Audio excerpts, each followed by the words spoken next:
ಎಲ್ರಿಗೂ ನಮಸ್ಕಾರ. Total cost ಹಾಗೂ ಖರ್ಚು ಬಗ್ಗೆ ಮಾಹಿತಿ ಕೊಡೋ ಚಾನಲ್ಗೆ ನಿಮಗೆಲ್ಲರಿಗೂ ಸ್ವಾಗತ.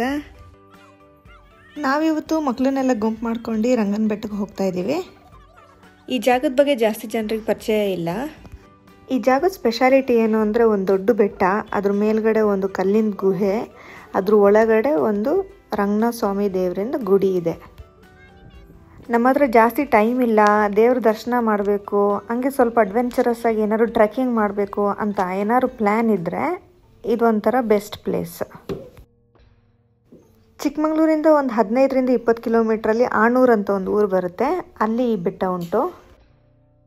ಅಡ್ರೆಸ್ ಲಿಂಕ್ನ ನಾನು ಬೇಕಾದರೆ ಡಿಸ್ಕ್ರಿಪ್ಷನಲ್ಲಿ ಹಾಕಿರ್ತೀನಿ, ಚೆಕ್ ಮಾಡ್ಕೊಳ್ಳಿ. ದಾರಿ ಉದ್ದಕ್ಕೂ ಗ್ರೀನ್ರಿ, ಸಿಲ್ವರ್ ಮರ, ಕಾಫಿ ಪ್ಲಾಂಟೇಶನ್ನು, ಅಲ್ಲಲ್ಲಿ ಚಿಕ್ಕ ಪುಟ್ಟ ಫಾಲ್ಸು ಆರಾಮಾಗಿ ಸಿಗ್ತಾ ಹೋಗುತ್ತೆ ನಿಮಗೆ. ಫುಲ್ ಡೇನೂ ಬೇಡ, just 3 to 4 hours memorable time spend ಮಾಡ್ಕೊಂಡು ಈಸಿಯಾಗಿ ವಾಪಸ್ ಬರ್ಬೋದು.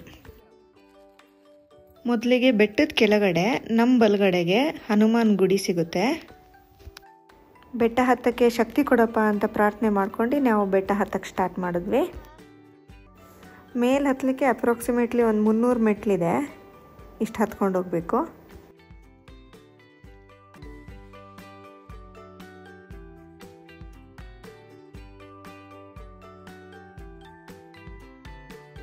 ಆವಾಗವಾಗ ಈ ಥರ ಬೆಟ್ಟದ ಮೇಲೆ ಇರೋ ದೇವಸ್ಥಾನಕ್ಕೆ ಹೋಗ್ತಾ ಇದ್ದರೆ ಕೈಕಾಲುಗಳೆಲ್ಲ ಸ್ಟ್ರಕ್ ಆಗಿರೋದೆಲ್ಲ ರೀಆಕ್ಟಿವೇಟ್ ಆಗುತ್ತೆ.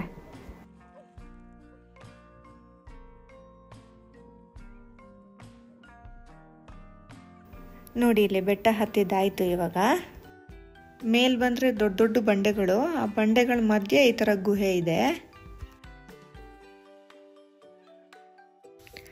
ಇಲ್ಲಿ ನೋಡ್ಬೋದು ನೀವು ರಂಗನಾಥ ಸ್ವಾಮಿ ದೇವರ ದರ್ಶನ.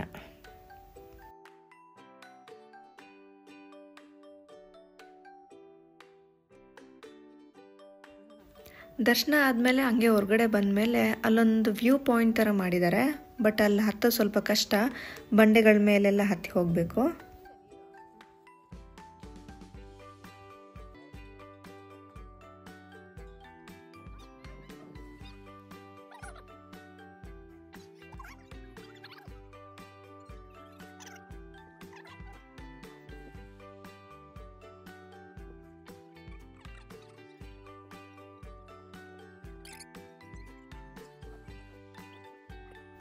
ನೋಡಿ, ಆ ಬಂಡೆ ಮೇಲೆ ಹತ್ತಿದ ಮೇಲೆ ಈ ಥರ ಕಾಣುತ್ತೆ ವ್ಯೂ ಪಾಯಿಂಟ್.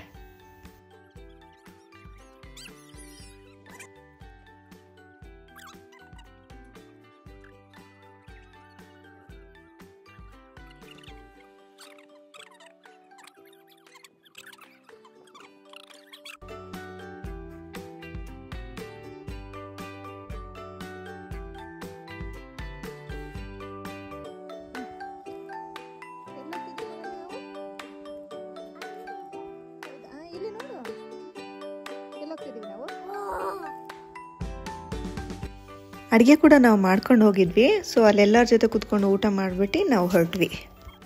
ಸೊ ಖರ್ಚು ಬಗ್ಗೆ ಹೇಳಬೇಕು ಅಂತ ಹೇಳಿದ್ರೆ ಪೆಟ್ರೋಲು ಮತ್ತು ಊಟಕ್ಕೆ ಬಿಟ್ಬಿಟ್ಟು ಇನ್ಯಾವುದಕ್ಕೂ ಖರ್ಚಾಗಿಲ್ಲ. ನನ್ನ ವೀಡಿಯೋಗೆ ನಿಮ್ಮ ಟೈಮ್ ಕೊಟ್ಟಿದ್ದಕ್ಕೆ ತುಂಬ ಥ್ಯಾಂಕ್ಸ್.